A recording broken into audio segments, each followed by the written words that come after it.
All right, what up, people? Today we'll be going over eigen-decomposition.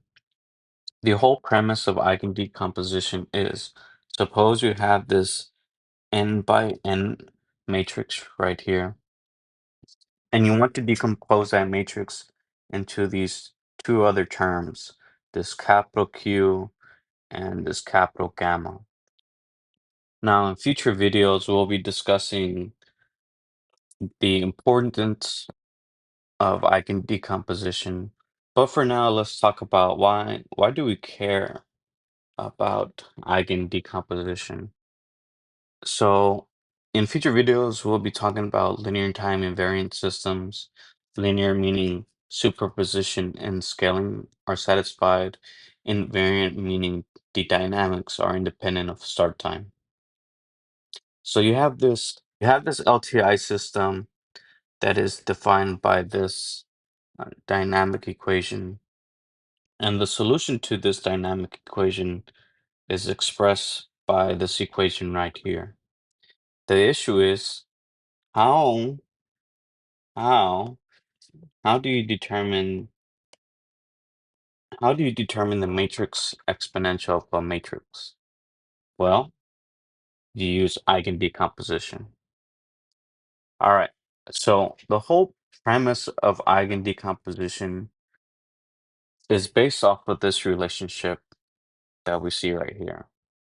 Essentially, what it says is your A matrix is multiplied by some vector and is equivalent to a scaled version of that same vector. And that scalar value is known as the eigenvalue, and the vector in particular is known as the eigenvector. And it's all dependent on this relationship right here. And earlier we showed that, this A matrix is decomposed into this Q and lambda. And essentially, if you can find the eigenvalues, this capital lambda is the diagonal of your individual eigenvalues, and this capital Q is your eigenvectors. All right. So let's kind of discuss. So now we have a little bit of a broad overview, but let's discuss how can we determine the eigenvalues of a matrix. All right, so let's start. How can we determine the eigenvalues of matrix A? All right. So let's recall the same relationship that we have above. We have A V is equal to lambda V.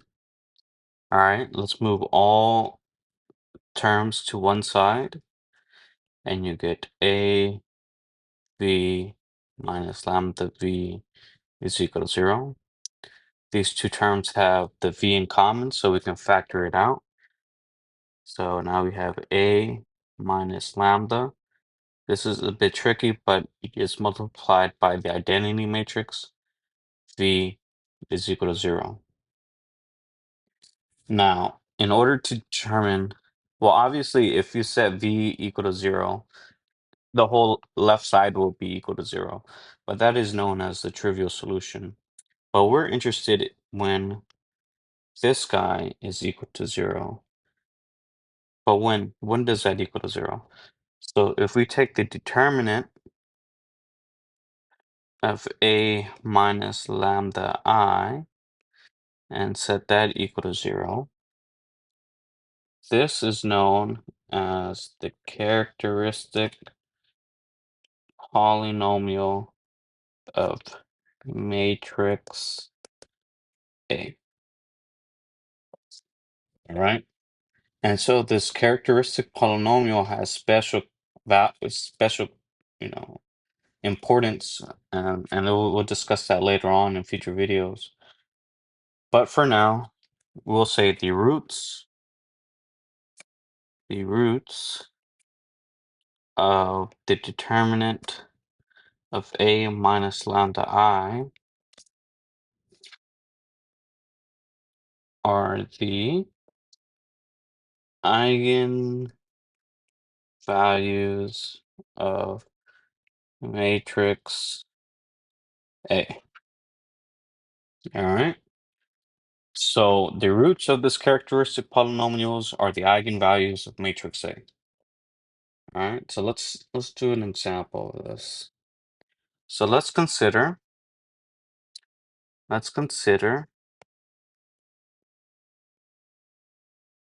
matrix A is equal to 4, -1, 2, 1.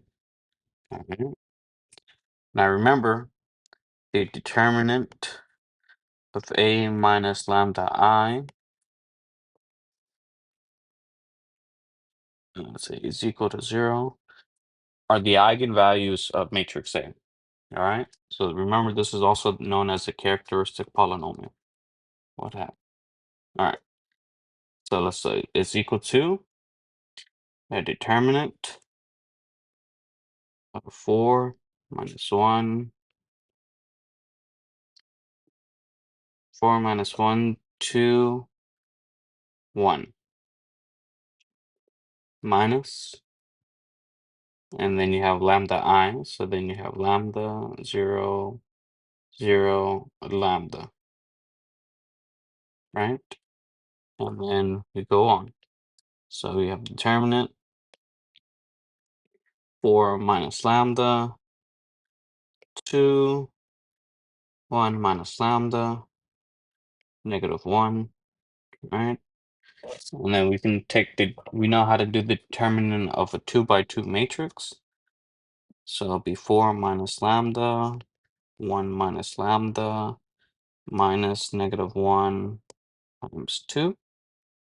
When we do factor all this out, you get 4 minus lambda minus, I guess this is 4 lambda, right?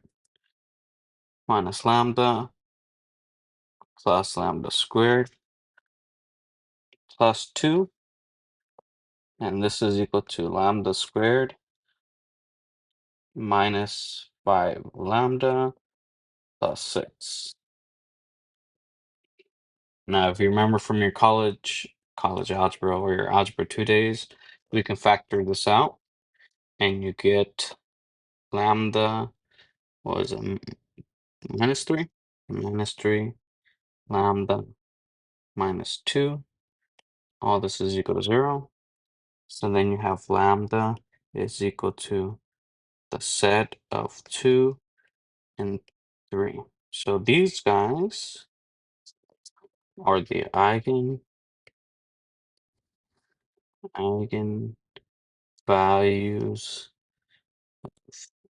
matrix. Dang it, I never have room. Matrix A. All right. And then from here, we can, since we know what lambda is, we know what the eigenvalue is, we already know we can rewrite one of the terms from the eigen-decomposition. So from here, we can write capital lambda, can write capital lambda. So then recall capital lambda is equal to lambda 1, lambda 2, dot, dot, dot, lambda n, right? And since we only have two eigenvalues, we'll have a 2 by 2 matrix for this capital lambda. So lambda will be 2 and 3. So we already determined one component for the eigen-decomposition. So now that of the eigenvalues of matrix A,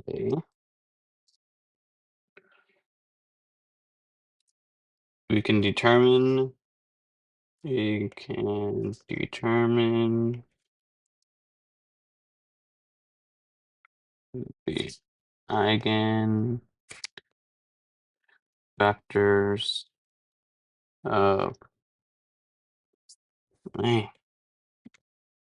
of matrix A. All right. So we're just going to use the same relationship that we had before. So we're going to use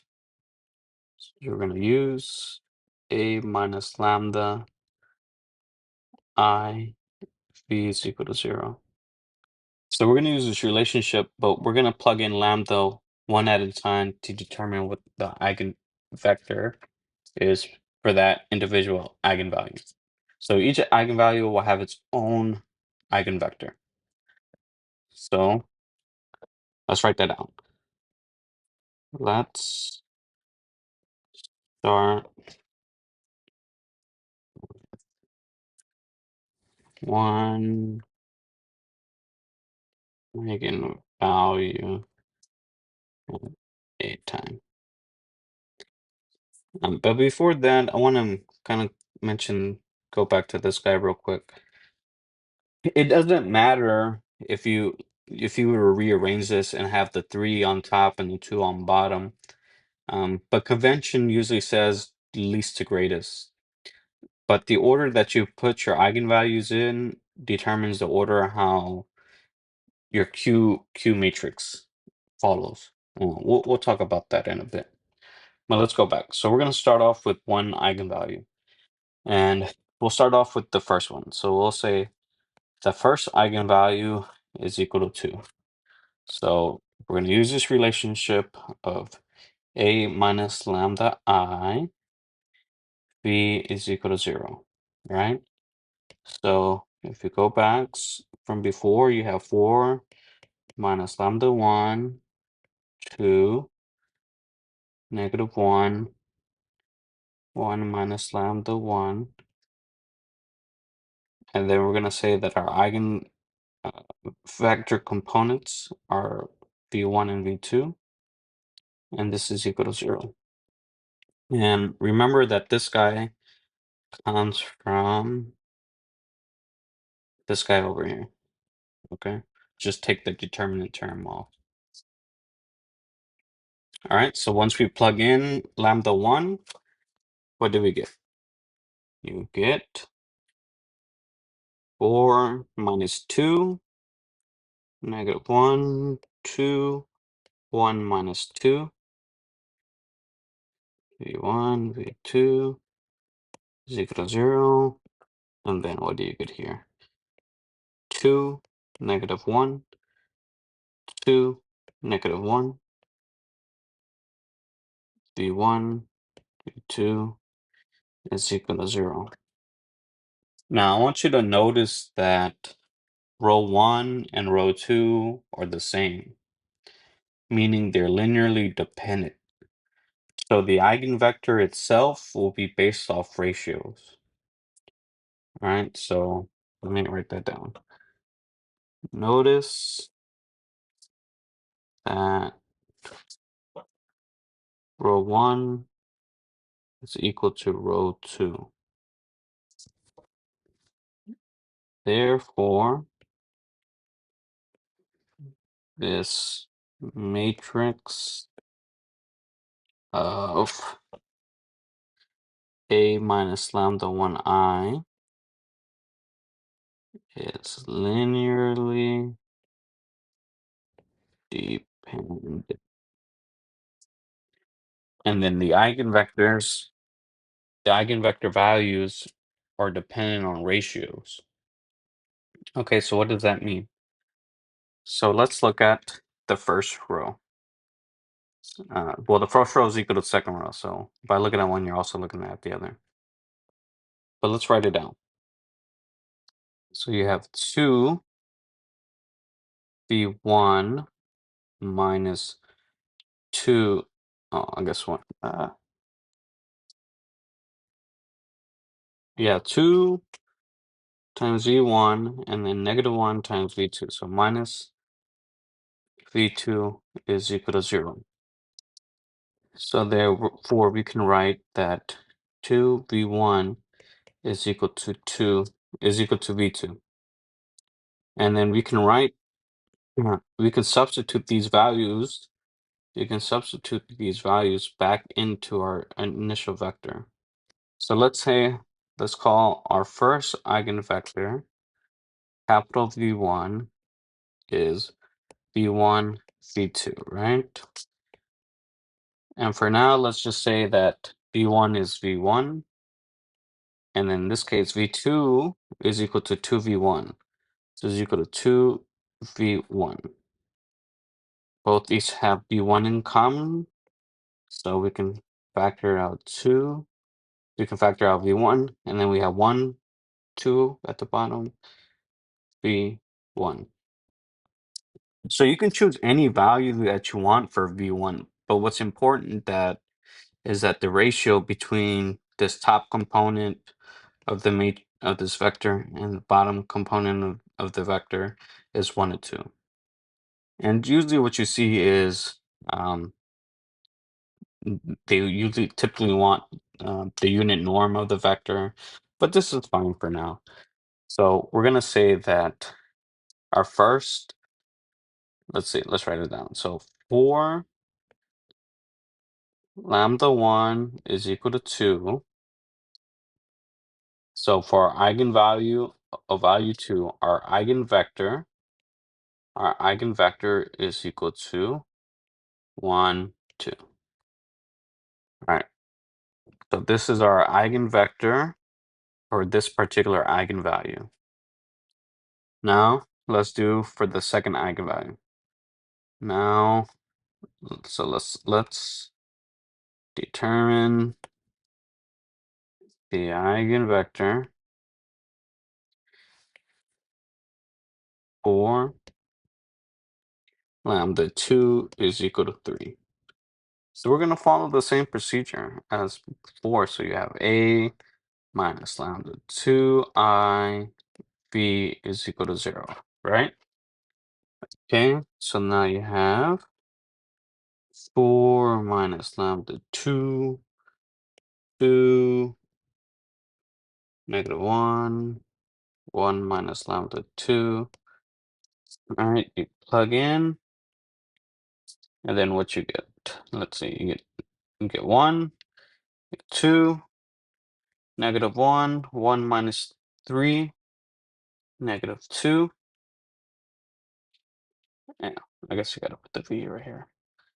Um, let's call this V2. Let's say for now, let's say this is V2, V2. Okay, in this case, notice that 2 times row 1 is equal to row 2. Therefore, again, this matrix that we show right here is linearly dependent. And so the eigenvector will be dependent on ratios. So let's say now that, let's say V2 is equal to these little V1, V2s, all right? And so from the first row, we can say that V1 minus V2 is equal to 0. Therefore, V1 is equal to V2. And plugging that in to here, we can write that V2 is equal to V1, which is equal to 1, 1, V1. So,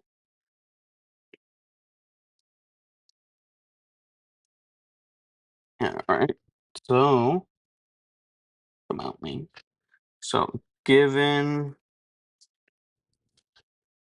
given the eigenvalue of given the eigenvalue of lambda 2 is equal to 3, the eigenvalue vector follows, the eigenvector follows v2 is equal to 1, 1.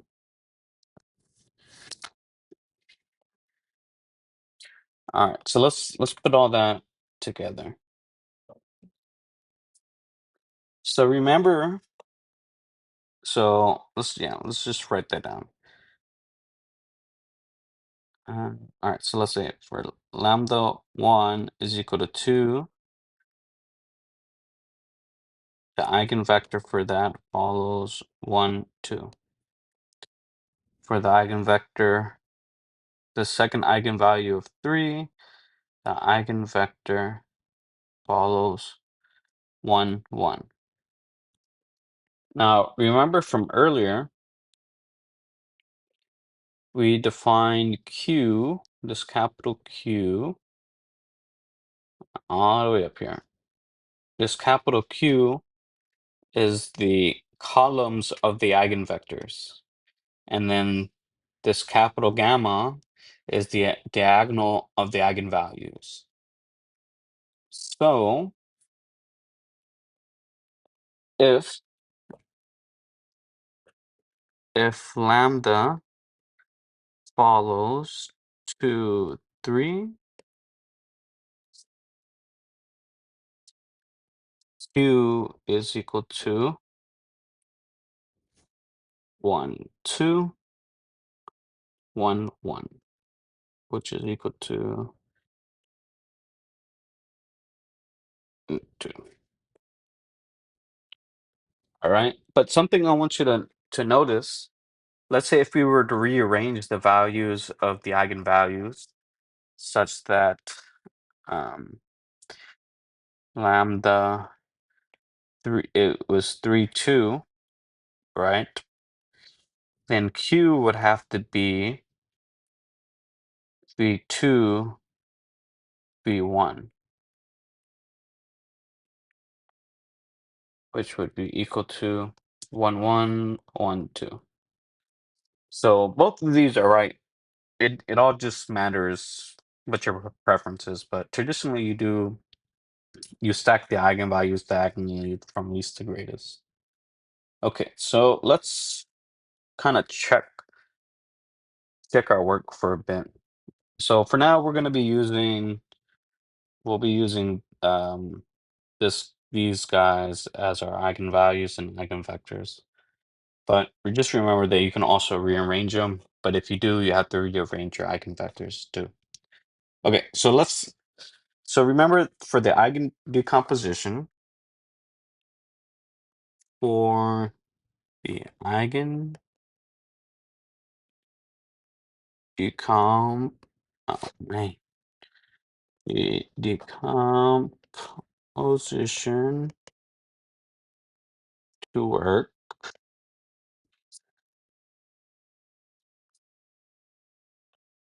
A must equal Q, capital lambda, and Q inverse. So we can determine Q inverse.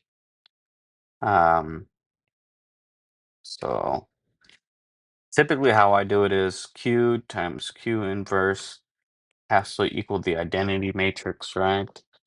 And then you can go in and do the math, and so 1, 2, 1, 1. And if you set this equal to A1, A2, A3, A4 is equal to the identity, so 1, 0, 0, 1, you can find out that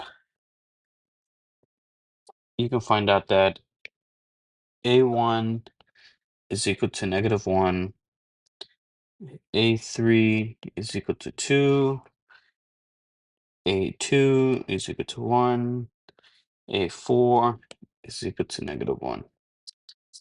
Therefore, Q inverse is written as -1, 1, 2, -1. All right, so now we have all the elements. we have Q inverse, we know what Q is, and we know what this capital lambda is. So we can check it by, just plugging it in. So remember that A is equal to Q lambda Q -1. Okay, so if we plug it in, you have 1, 1, 2, shouldn't this be, yeah, 1, 1, 2, 3, and then the inverse follows -1, 2, 1, -1. All right, if we multiply these two matrices, we get 2, 3, 4, 3.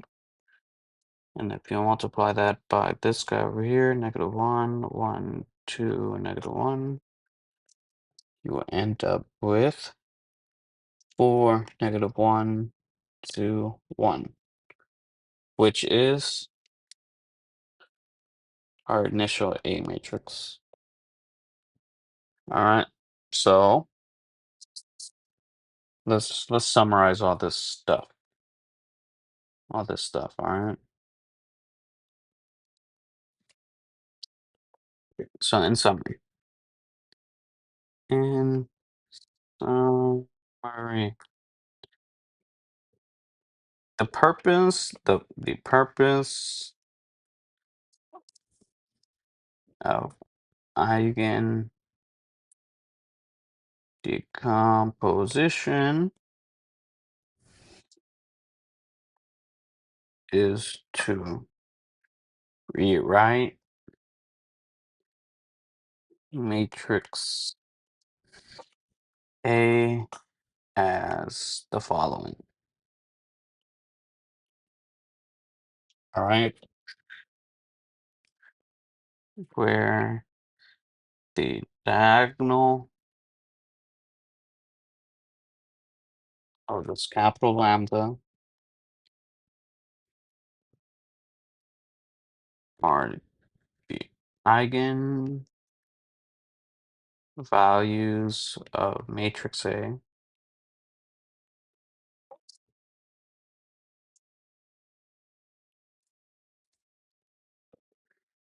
and Q contains, man, my handwriting is terrible.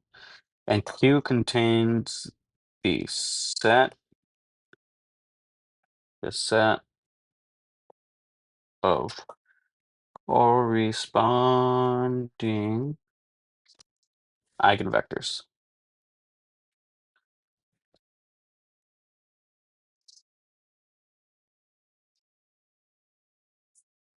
Okay, what else?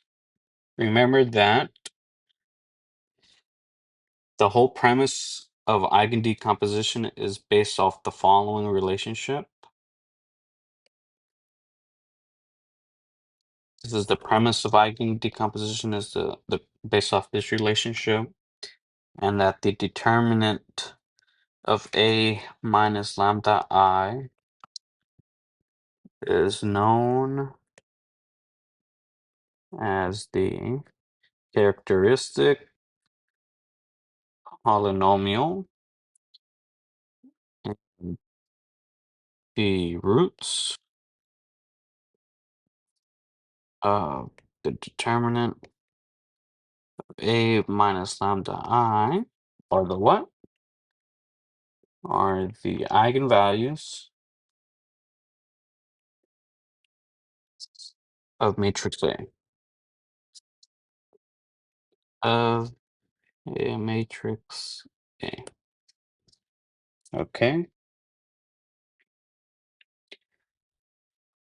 And here's the last point.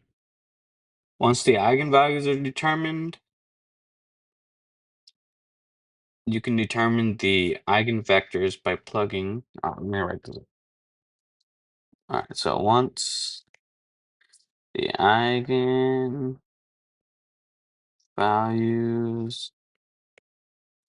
determined,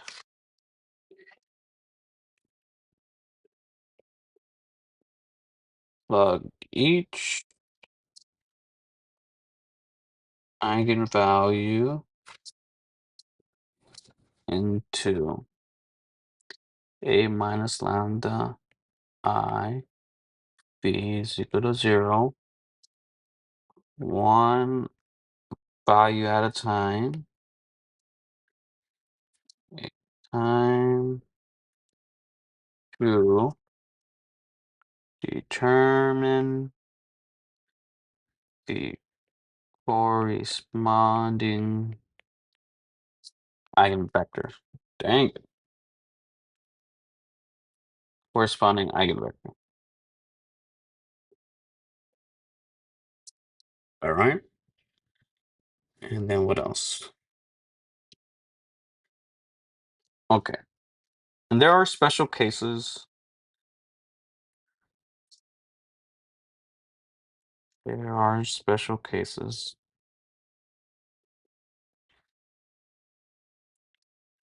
There's the rigid body problem. The rigid, man, I can't spell for nothing. The rigid body problem.